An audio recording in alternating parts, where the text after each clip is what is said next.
Box office? Mission Impossible Rogue Nation tries to prove Tom Cruise still a Top Gun. Tom Cruise is risking life and limb in Mission Impossible Rogue Nation to prove he is still one of Hollywood's biggest stars. In the fifth installment of the two-decade-old series, Cruise clings to the side of an Airbus A400 plane during takeoff, holds his breath underwater for 6 minutes, and rappels down the side of the Vienna Opera House. For Part 6, he will likely have to strap himself to the undercarriage of a ballistic missile and go soaring across the Pyongyang skyline if he wants to top himself.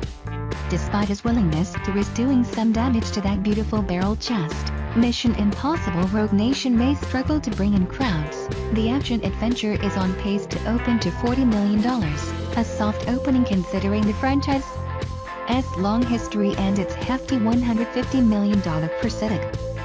"It seems low to me," said Eric Handler, an analyst with MKM Partners. "People seem to be turning out this summer for good movies, and this is a good movie." Some analysts think that number could rise to $50 million, particularly given that critics love the film and its elaborate, beautifully constructed pieces. Paramount, the studio behind the movie, will release Mission Impossible Rogue Nation across 3,800 locations statewide. "I think it will pick up as word of mouth gets around," said Sean Robbins, assistant editor of BoxOffice.com.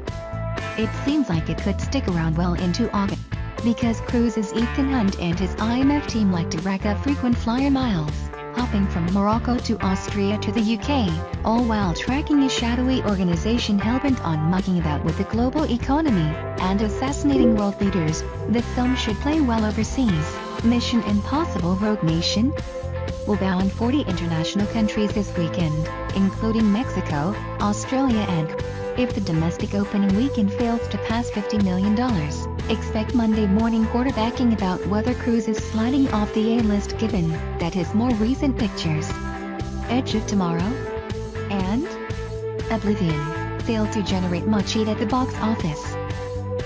Hoping to get a jump on all the global espionage going down at the multiplexes, Warner Brothers and New Line will launch Vacation on Tuesday night. The reboot of the National Lampoon's Vacation series finds Clark Griswold's son Rusty hellbent on taking his family on a cross-country trek to Wally World. It's an R-rated affair, complete with a dip in an excrement-encrusted lake, shots of Chris Hemsworth's Thor-like endowment and the opportunity to see Christina Applegate projectile vomit. Critics have been savage, but they hated comedy hits like We, Ray the Millers, and Identity Thief, with no discernible box office effect. The film will debut across 411 locations and should bring in $30 million over its first 5 days and $24 million for the weekend. That is a solid debut considering that Vacation cost a modest $31 million to produce.